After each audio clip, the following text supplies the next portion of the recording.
We made it. Hi. I can hear you and you can hear me.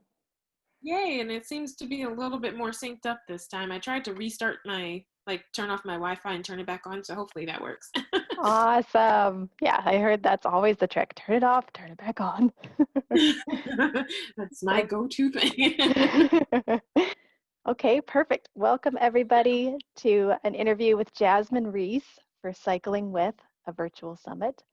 Um, we are here to celebrate cyclists from all walks of life who are breaking down barriers. I'm here with Jasmine. She's down in Texas. I'm up here in Oregon, but we're connecting with all of you and it's super special. My name is Olivia Round and I'm a daily bike commuter, avid bike traveler, and I'm also a writer. So those passions kind of combined into my website, which is oliviaround.com. I interview fellow female cyclists about their experiences traveling alone by bike. And I believe that we can overcome fear through adventure. And that's the message that I work to share with the world. I had the pleasure of interviewing Jasmine in writing for my website. It was just last summer. It feels like ages ago. A lot happens in 1 year, especially when it's 2020. So, Jasmine, welcome. It's so great to see your face. Thanks for being here. Go ahead. Thank you for having me. Yeah, of course. Before we begin, I want to thank Ortlieb, Sawyer Products, Perlizumi, Revo, and all the other brands for their support in making this summit possible. Um, and now let's jump in. So Jasmine's a woman of many talents, and I'm sure we're going to discover even more during the course of this interview. But I'm aware that she's a musician, she's a bike traveler, she's a dog owner, gifted writer, and a public speaker on the subject of depression. So in 2013, Jasmine took her best puppy friend, Fiji, a bicycle, and her violin on a trek across the United States with less than $50 in her pocket. So she's a badass. It took 6 months. She didn't know how to camp. She didn't have prior bike touring experience. And she was alone, except for her dog, of course. She described herself as just a city girl trying to regain self-confidence and recapture the person that she thought she'd lost to major depression. And while on the road, Jasmine experienced profound acts of kindness, strangers taking her and her dog into their homes, a renewed faith in humanity, and Jasmine's found bicycling as a way to manage her depression and a way to live a better life. So, Jasmine, that was 7 years ago. Time flies. Where do you live now, and how did that one trip lead you to today? Yeah, and it's kind of a loaded question because I feel like I've been going for so long that I don't quite know where I am and where I'm going to be in the future as far as where I'm staying. But right now I'm in Texas. The plan is to let this be this little area in the forest that I'm in. Let this be my oasis away from traveling when I'm not traveling. So I'll be nomading throughout the most of the year, and then I'll come back to my little forested paradise with a tiny home, for however long throughout the year. That sounds like a And I'm really not, good and plan. oh, for the other part of your for the other part of your question, as far as how did that all lead to here, I don't know. I think the one thing that 7 years ago led to is the ability to have an open mind and to treat any place that I am as a potential home. It doesn't. I don't have preferences. I don't have. I'm not a city girl anymore. I'm not a country girl. I'm just someone who exists in this world, and I'm happy to put roots wherever I want to for however long, or however short. That's fabulous. An open mind. So on that first solo trip, you didn't have any prior bike touring experience. How did you get the idea? Did you know someone who biked across the country? No, actually, so I started riding my bike as a way to get myself out of the house. I was at the worst point in my depression. I was spending about 16 hours a day in my room, and I also had stopped going to classes at the university that I was attending, and so I was gaining a lot of weight. I think I gained like 100 pounds probably maybe a little bit less than that, but a massive amount of weight just from, comfort eating and things of that nature. And so I saw an old bicycle. Oh, it was just this cheap bicycle from Walmart, and my mom had it. And I said to myself, you know what, that's what I'm going to start doing, because I don't really like the gym. I don't like being around people. Maybe I can use the bike as a way to get me to basically do two things at once. One was to get back to going to school, to classes, and the other thing was to exercise. So I said, I'm going to use the bike as a mode of transportation and go to school every morning. And so it was about a 7-mile ride to, and then 7 miles back to where I was living at that time.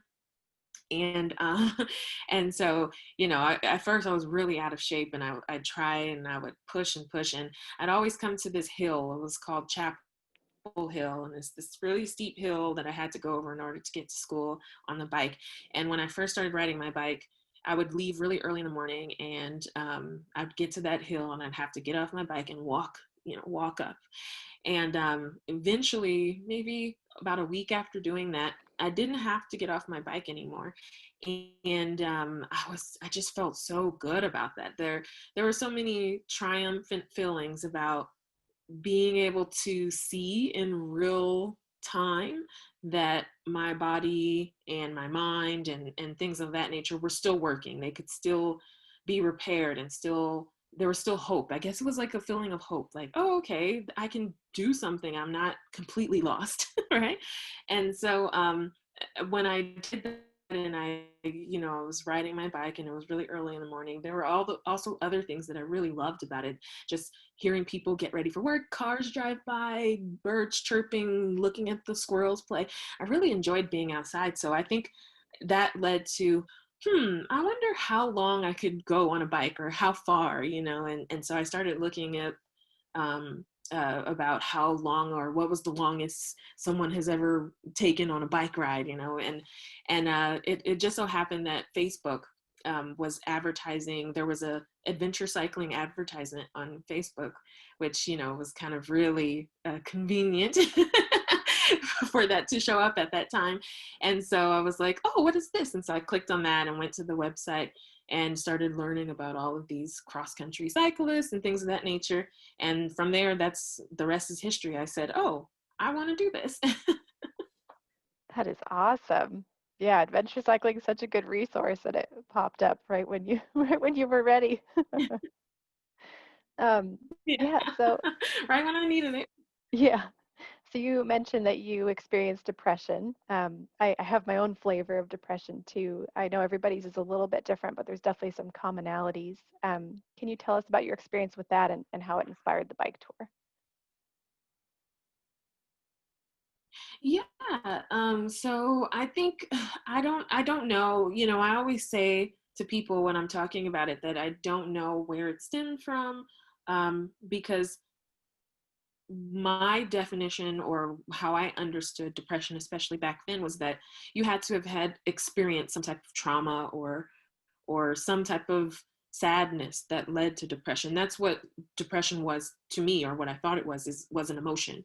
And I didn't really understand the internal, or chemical aspect of depression. And so when I started to have like feelings of just all of these different feelings that were outside of who I was normally, I went from being a 4.0 GPA student to not wanting to go to classes, not being able to focus, not being able to take in the information that was being said in classes, from working 3 to 4 jobs to barely being able to function at one, you know, to to being moderately, I wouldn't say I was always the cleanest person, but from being really clean and responsible to being, just completely messy, and almost to a point of hoarding and just a lot of trash. I mean, if you walked into my room when I was in the throes of that first phase of depression, you would have thought, wow, this girl is a hoarder, she's a pig, she's lazy. And those are the feelings that I had about myself. I was like, what's going on? I'm becoming a totally lazy and dirty and terrible adult. What happened? Because it just seemed to come out of nowhere. Like, how did this all of a sudden just spring upon me? where I no longer can function at the level that I was prior. And so, I went down to a 1.9 GPA, gained a whole bunch of weight, and was really eating a lot of sugar, and those the endorphins that you get from eating sugar and the pleasure of eating chocolate. I really became addicted to it, because it made me feel good. And yeah, and so, but I never understood at that time what was going on. I just was really hypercritical of myself and said, obviously I'm becoming a bad adult for some reason. I don't quite know why, but I am. And so I need to try and fix this. So that's what led to me saying I wanted to try to, do two things at once, which was to get exercise and to use the bicycle as a mode of transportation back to school. I thought, well, maybe this will be a step to working things out as far as who I am internally. And a beautiful thing happened with cycling is that it met so many of these needs. And like I said, I didn't understand what I was going through at that time, but I realized that cycling provided so much. It got me out of the house. It got me into fresh air. It gave me the exercise I needed. It was the mode of transportation for connecting me with people and things that I needed in life, such as education and whatnot. And it took me away from my own mind, from the bad thoughts that I would have about myself or about other people, and also from external things that influence our depression, such as the news or, our social media and things of that nature. It took me away from all of that. So it was just this amazing activity that was a combination of everything that a person suffering from depression needs to get out of their own head, right? And so when I didn't know that that's what it was doing, but I liked that feeling. I was like, oh, this is great. I want to do this long term. And so that's where that led to cycling across country and saying, hey, I'm going to take this opportunity to try to find or recapture, not really find, I knew who I was, but I felt like the Jasmine that I was prior was gone, and I didn't understand why is the Jasmine I used to be, the high achiever, the ambitious student who could do anything, why am I not that anymore? So I needed something to prove that I could be that person again, and to recapture that person. And so that's what I was kind of hoping. I think the way I perceived the cycling trip was a point A finish line sort of thing, where at point A I was going to be one person, and then point at the end point, Jasmine would be waiting for me there, the real Jasmine, and I would finally have found her, and we would be able to reconvene and remold ourselves into one. And that's how I had my perception of the first cycling trip. But of course, that changed. Yeah, you're such a remarkable person. It makes a lot of sense to me why you would feel the need to do something really remarkable to get yourself back. Um, and I just really admire that. How was point A to point B? Like what happened? Was she waiting for you at point B, or was it somebody new? Yeah, so that's exactly right. It wasn't so much that it wasn't that someone was waiting for me. It was acceptance that was waiting for me. I accepted who I was. The thing that I had been struggling with for, maybe 2 or 3 years before I left on the cycling trip, was coming to terms with whatever I was dealing with and who I was. And I developed a self-hatred for myself. Like, why am I this person now? And so what the cycling trip forced me to do was, one, it took me away from so many of those toxic things that are bad for people suffering from depression, such as the news and your own mind. And it took me and put me out of that isolation, because I was really into isolation, just really not, associating with people like I had used to. And so it made me associate with people. It made me use my mind to be resourceful. It had me exercising on the daily and overcoming so many physical and mental barriers that, of course, if you've ever taken a long cycling trip, there's so many mental and physical things that you have to overcome. And as I was jumping over all of these barriers across the whole trip, it really fostered this idea of acceptance. Like, I am really proud of my body, being the fact that I've gained all of this weight. And yet, despite all that, it's still taking me up mountains. It's still allowing me to ride this bicycle cross country. And the fact that even though I have these thoughts about, self-hatred and not being confident, it's allowed me to be confident, to speak to people and to meet strangers and to not be fearful, and to just really connect with people on a level that I didn't think I would be able to connect with people. I really had a not so good view of the world as far as the kindness that you'll experience from people. I really thought I was going to be on my own on that trip, and I thought I was going to be dumpster diving and things of that nature. So for that trip from point A until the finish line, I really had a lot of my own perceptions and my own negative perceptions of the world challenged, and I was able to accept myself for who I was at that point in time. That's awesome. That's so good to hear.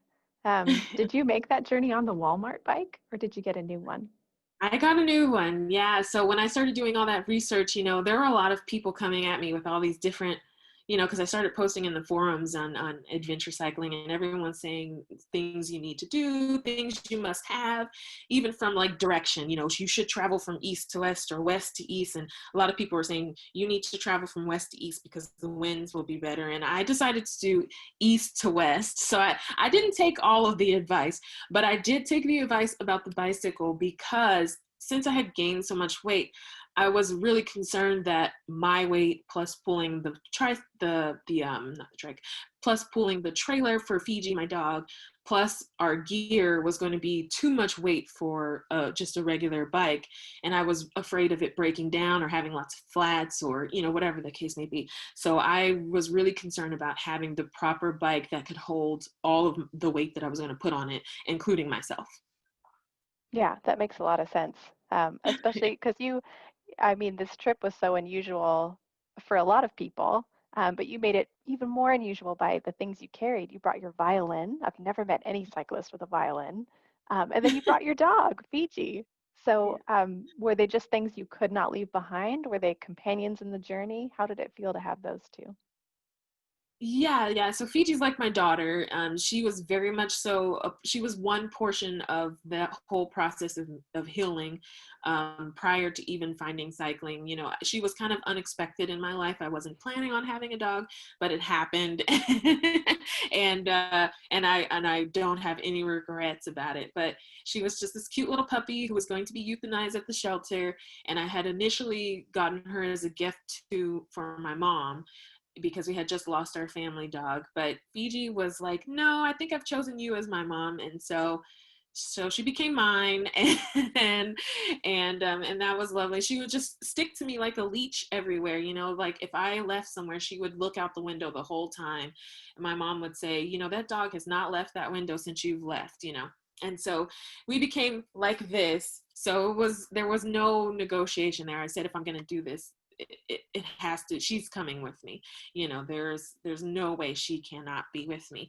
And then my violin was something that I had lost in that whole, depression. I hadn't been practicing. I had really just stopped playing, and it had been such a major part of my life for so long, that I was really sad and regretful about letting it come to this point where I wasn't playing anymore and practicing anymore because of, depression and whatnot. So I wanted to take that with me to try to challenge myself, amongst the many other challenges I was going to face on this trip, to play for people and to not have those fears, and to build up confidence with music again, and to build my relationship with music again. And so that was why I took my violin, is because I thought this would be a great opportunity to, if not play for people, then to at least play for myself and use it as a source of comfort when I'm alone or camping or whatever the case may be. Did you find it to be a source of comfort and not a burdensome feeling, even in the beginning when there was kind of that pressure on yourself? Yeah, so actually the funny thing is that my violin did not come with me for the first part of my trip, Oh, because the day that I was going to leave, I had my violin was one that I bought when I was early on in college, and I had to put it on layaway because it was so expensive.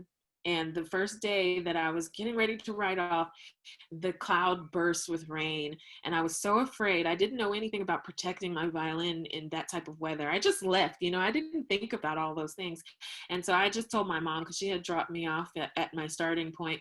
I said, Mom, just, I don't know how I'm going to protect my violin, so why don't you just take it? So it wasn't until I got to Indianapolis, Indiana, that a, a, a music store called Fiddler Shop, they sent me a cheaper student violin, and I took that on the road with me. So to answer your question, when I finally did get a violin to take with me, it opened up way more doors than even prior. And I mean, I had a lot of doors open up to me prior, where I was meeting with strangers and staying with different people.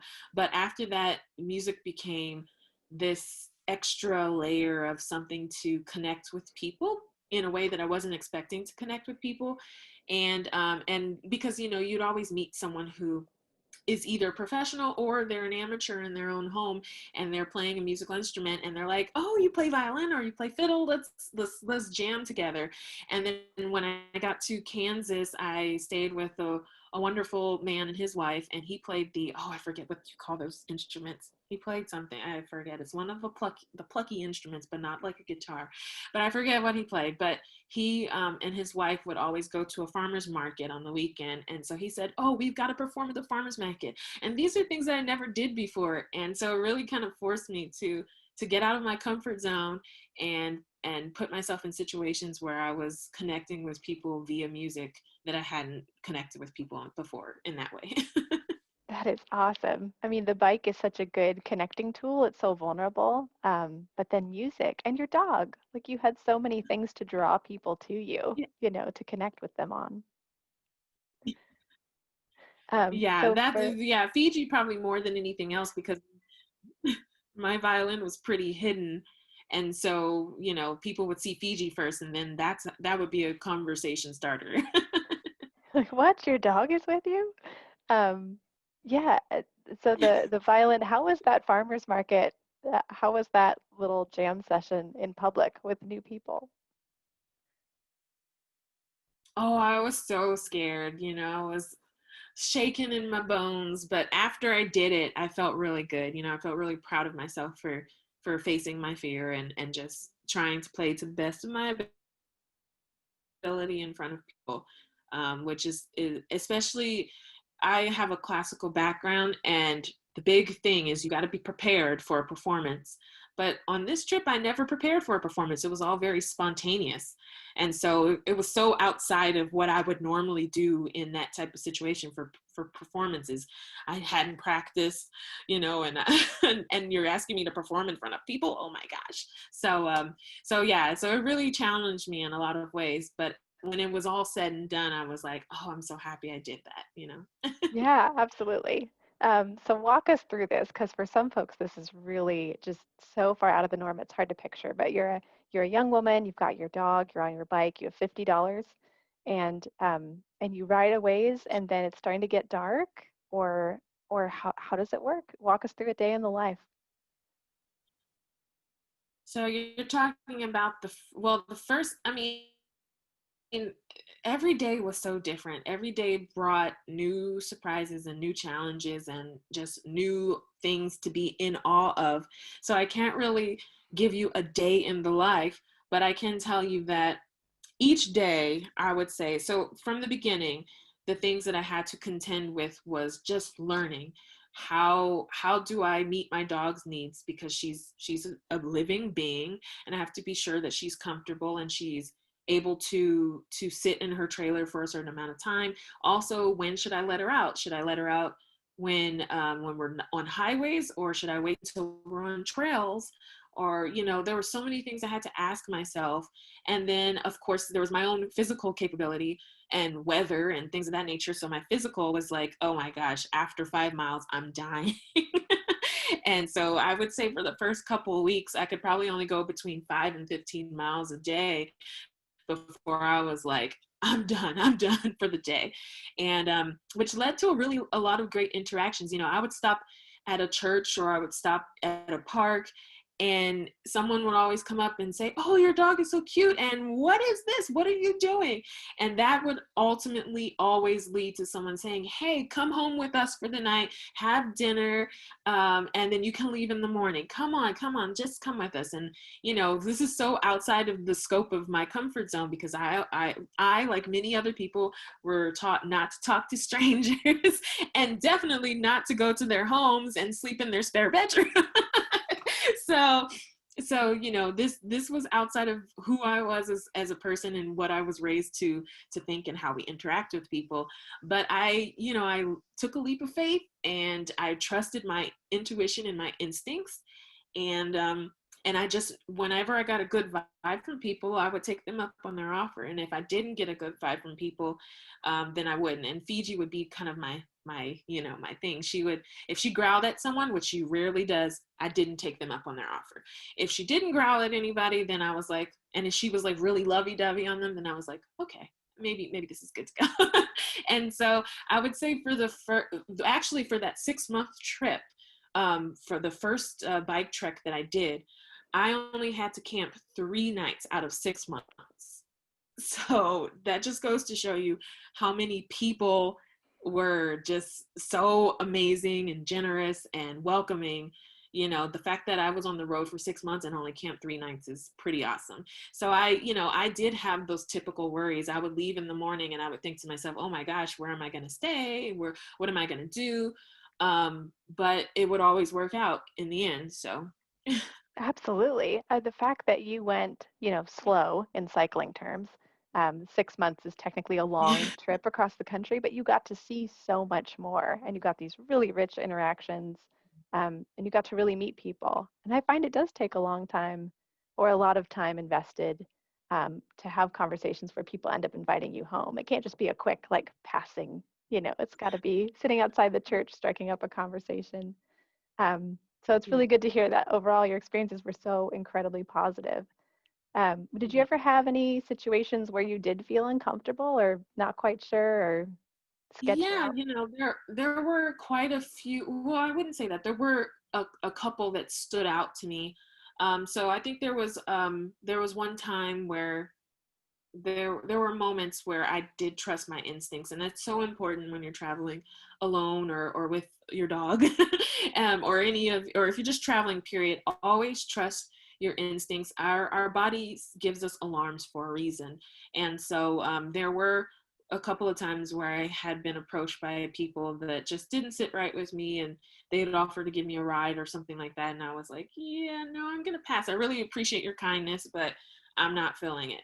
There was also one time on a trip where I actually stayed. I think it wasn't the first trek. I did 2 treks. So the next trek I did was in 2016, and that was across Canada plus various areas in the United States down the East Coast.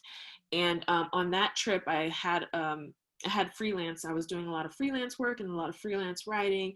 I was stopping and getting odd jobs and things of that nature. So that was really helpful for the part of trying to be self-sufficient while I was on the road. But anyways, I stopped at a hotel or a motel, and I was sitting in the lobby waiting for my my my client to send me some money so I could get the room. And because I had just finished up a project and I still hadn't been paid yet, and I was like, hey, I'm here tonight and I really would like to get a room tonight because I was just tired. And there was a guy in the front lobby, and he whispered to the receptionist at the front that he said, she's not going to pay, you know how they are. And yeah, and I was like, what are you talking about? I didn't want to make any assumptions, but it was very rude for him to say. And to this day I always think, what did he mean by they? Of course, my body and my experience and my me knowing how racism looks even in its most subtle ways, I already kind of know, but he didn't say anything directly about it. But when he said they are, I was like, but yeah, that was a bad experience. And then in Canada, I thought Canada was the most beautiful country. Just there were so many positives to Canada. For example, one, they have a lower population, so the roads were always just so wonderful and vast and clear, and the pollution up there, the smog in the air, things of that nature. The skies are so blue, and I mean it's just different. The US, of course, very beautiful, but lots of crowded roads because there's a lot of people down here.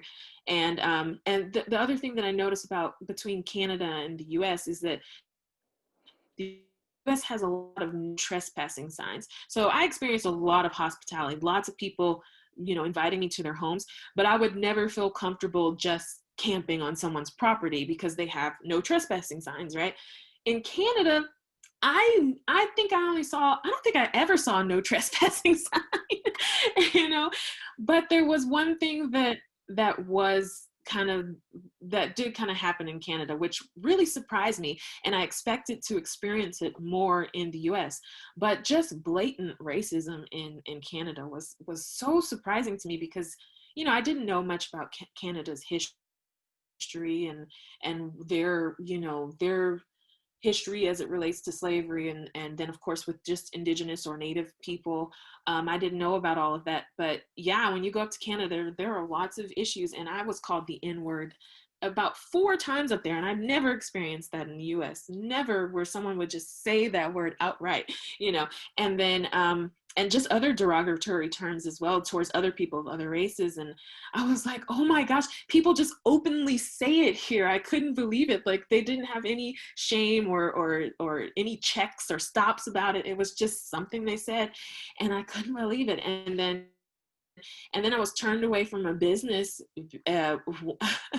and that was a whole, that was a whole thing, and it kind of blew up on social media, and the business got a whole bunch of bad reviews because of it. But yeah, it really was surprising to me. And then just the treatment of native people and things of that nature. I can go on, but that to say, that was more of a systemic and just a societal issue that I noticed, and it really took me by surprise. And I'm glad that I didn't have too many bad experiences, nothing that made me ever feel in danger or like I was going to be hurt in any way, thankfully. And so but yeah, it was interesting observing some of the negative aspects of, out of all of that kindness and out of all of that generosity, experiencing some of the negative aspects of human society and how humans interact with one another. Wow, yeah. Gosh, I'm so sorry to hear that happen. That's so disconcerting. Um, and it's just so interesting when you put yourself out there and you Yes. interact with people, 99% of them are awesome, I would hope. But then we do make ourselves Mhm. vulnerable to the others. Um, and you talk about it on your website a little The bit, others. how you're here. I wish I could find the quote. I just loved it. Oh yeah, Jasmine does not fit the standard profile of most long distance cyclists. She's happy to defy stereotypes about race, gender, and body image. So you're happy to defy them, but um, does it does it feel burdensome? Like, what is your experience? Do you feel like you're put in a position where you need to represent the entire race sometimes, or do you feel comfortable being yourself, being Jasmine? No, no, because that's not how that's not how the journey began. That's not what I was expecting to do. And and I found that it was just enough to be me to defy those stereotypes. I didn't have to try to represent. Being me was enough for people. And I stayed with people who had different political views and different religious views and all of these things that we would normally expect to divide us. But being me was enough for those people, and I didn't have to try to work harder to represent. I just became a representative based on who I was. So it's not burdensome at all because I'm just being me. Yeah, um, and so that's good. But I think that while, like you said, 99% of the trip was, or 99% of my interactions with people are usually really good. And so I think the thing that is sad for me is when those things are called out. For example, there was, and he was not in any way being malicious about it. He was just really blunt and speaking his mind. But I had a guy pull over once. I was in Texas. I was riding my bicycle through to get to California. And I was in Texas, and this guy stopped in a pickup truck in front of me. And, I was like, oh my gosh, what's going on? Why is he stopping on the side of the road? And he came towards us, and Fiji was just going crazy, barking and growling and whatnot. And he came up to me and he said, "What are you doing?" And I said, "Oh, I'm just cycling cross country, just cycling through town." And he's like, "Oh my goodness." He said, "You know what? I've never seen a fat Black woman on a bike." Oh my gosh. I was like, thank you. I mean, I don't know what to say to that. And then he proceeded to offer me a place to stay and a dinner. And I'm like, do you think saying fat Black woman was a compliment? I'm not quite sure. But you know what? Now that my perception of those words have changed, especially the fat part, I'm okay. I own that. So now I don't see him as being malicious or mean. I think he's just stating his truth. He saw a woman who had some fat on her bones riding a bicycle, and he doesn't normally see that. So okay. And he doesn't see normally Black women, which is true. You don't see a lot of Black people taking especially long distance touring trips. So he was just stating his truth. Okay, I'll back off. But I did not stay with him that night. I did not stay with him and his family. I was like, you know what? I think I need to process and accept that I am a fat Black woman in your eyes before I stay with you. Oh my gosh, that moment where you're like, here I am, and so much more. Gosh. Side eye. Oh, yeah, you've gotten to see such a cross section of humanity, of this culture and Canadian culture specifically. I feel like you've really gotten know us as a country. Um, and yeah, you got away from the news, but you got closer to reality, You got to hang out with people whose point of view differed from yours. Yeah, for Um, sure. so you mentioned some of your, oh yes, this is the one I really wanted to talk about, was part of, in our written interview a year ago, you mentioned that for the most part when you're traveling, you feel in the moment, you're having a good time. You said it's the tough part is when other people are afraid for you. So the well-meaning people who tell me about the dangers of the world, sometimes their anxiety starts to become my own. I've definitely had that as a solo female traveler. People worry about me and for me to the point where I feel like I have to manage their emotions too. Um, and I was just curious how you work with that, how you continue on and navigate that situation. Yeah, so I think the hardest part of doing anything in life is to get going. And it doesn't help when you have people who are against you getting going on whatever you're planning to get going on, because they're well meaning. They think that they're helping you by discouraging you from doing whatever it is you plan to do.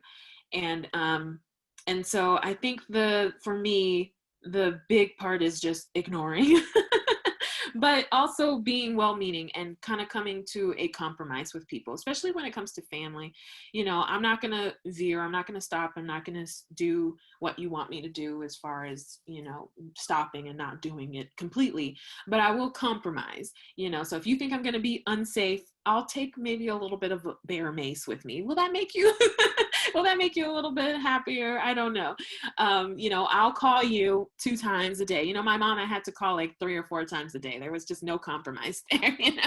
I had to call her 3 or 4 times a day. And if I didn't, you better believe that my mom was calling the police or something. The National Guard would be out. The FBI, CIA, she'd be calling all the reinforcements. So I had to call her 4 times a day. And then of course just documenting and blogging and kind of showing people the positive aspects of being out on the road really started to change perceptions about what was going to happen to me.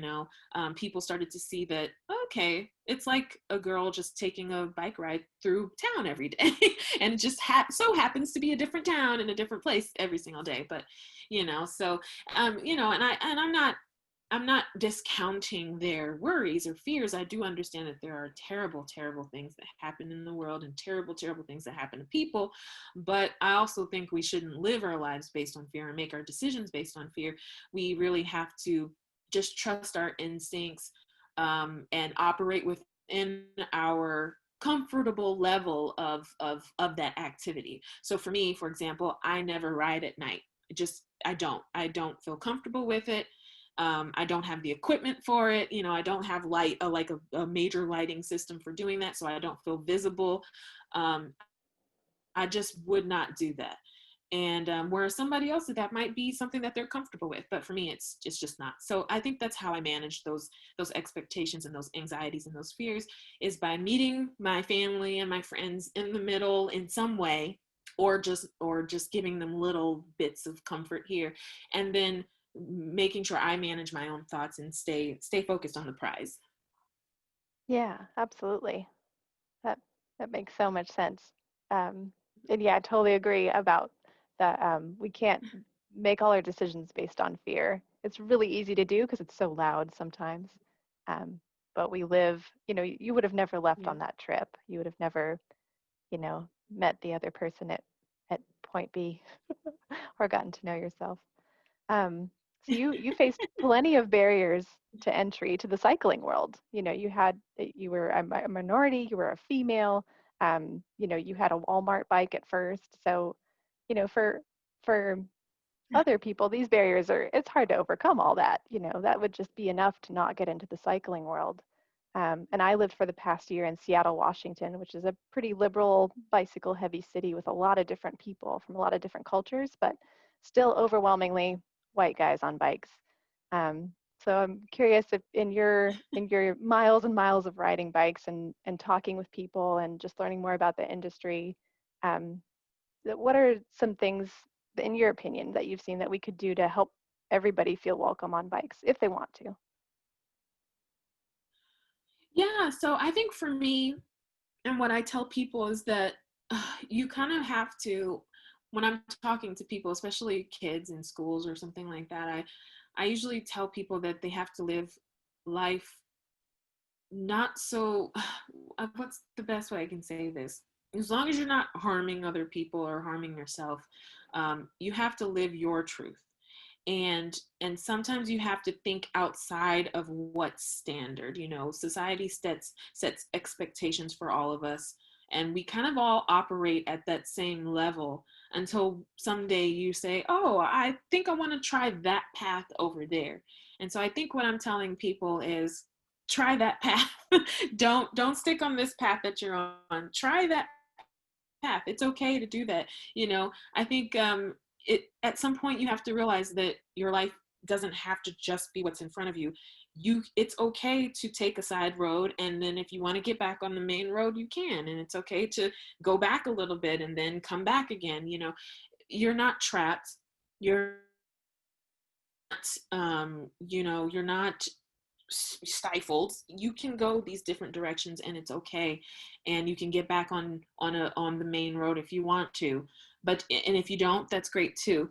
And so I think the message that I'm trying to get out there is, it doesn't even have to be cycling so much. It just has to be something that gives you everything you need, like cycling was for me. Cycling was a tool, a motivator, for connecting me with people, for taking me out of isolation, for taking me out of those bad thoughts, from taking me away from the news and from all the toxic things that we have just surrounding us in our everyday lives.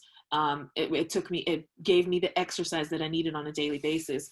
And so I would like to impart to people that if you can create a life that caters to all of those needs, that are healthy for your body and your mind, and think about self-care a little bit more, instead of always trying to feed the machine, feeding other people and feeding yourself as far as work or capitalism goes. You have to think about your body and your mind and what it needs, and how you can live a lifestyle that caters to all of those things. And so I think that's how we can help people, especially people who are, discriminated against more regularly than others. Letting them know that they don't have to stay in that zone. They don't have to stay in that path and keep following that systemic operation that has been forced upon them for many years. You can veer off of that path and try different ways of living that cater to who you are as an individual, and live your life in a way that is fulfilling for you. And when you do that, then the lives of others around you also becomes fulfilling, because they start to see you doing that, and then they try to find their own truth. So I think that is the thing that we need to do to help people to lead, and that you can go outside of your comfort zone, and you can go outside of the systemic zone that society has maybe set up for you. You can go outside of those barriers, and there's so much more around you, and within our little earth that we have, there's so much more around you for you to experience and do. And so I think, I don't know if that answers your question, but I think that's what I would like to impart to people, is to live their best life for body and mind and soul. That's beautiful. That's awesome. That more than answers my question. And you were featured in an in-depth piece on bicycling.com, and you've gotten to speak at some schools and other public places. And what's been the feedback? What's the kind of hubbub you get after a speech when people come over and start talking to you one on one? Um, Yeah, it's really nice to see people be inspired. I always think to myself, why are people inspired by this? If I could do it, anybody could do it. Like, this is nothing. What I did is not that big of a deal. But at the same time, when I think about it, and I think about all the things that I went through, I do realize that it's scary. It's scary to think about going off on a limb without a job, and without the comforts of everyday life, such as having a room around you, a roof over your head, and having your electronics and things of that nature. And to just the very act of not having a plan, not knowing where you're going to be from day to day, that is all very scary, especially if you're used to the machine of having all of those things. So when people come up to me and they say that, they're usually super inspired, and they're wondering how in the world was I able to let all of that stuff go. And I've met so many people who are in the process or doing what I did, and it's not always in the cycling fashion. It could be that they're building a community, a tiny home community, and they're living outside of the comfort zone in that way, or they're pursuing musical careers that they didn't think to do before because they were scared and not confident, and they wanted to cater to other people as opposed to just themselves. And so it's been really interesting to see the feedback from people who are pursuing their own truth and happiness now, based on not just my story, but other people's stories that they've heard who've decided to do that. So that's been the overwhelming positive feedback that I always receive when I share my story, and I'm very happy for that. that's awesome. Um, Well, thank you so much for making time to be with us today. And I know you've inspired a lot more people through this summit. So thanks for hanging out with me and chatting. Where can people follow you or support you or learn more about what you're up to? Yeah, so they can go to fijapaw.com. It's FIJAPAW.com. Or you can follow me on Facebook with that same name, or Instagram with that same name. And I have some really cool things to come, because I am going to share my tiny home journey. And hopefully, after everything with COVID, kind of we start to learn how to live with this pandemic. I'll hopefully be traveling again. Right now, I'm staying close to family, but I'm really excited about this new chapter in my life, where I'm creating my own little oasis and my own little homestead. So be on the lookout for that. Thanks, Jasmine. We certainly will. That's really exciting. Thanks for living your best life and sharing it with the rest of us. And thank you, everyone, for watching today. And please get in touch with Jasmine if you'd like to learn more. Thanks.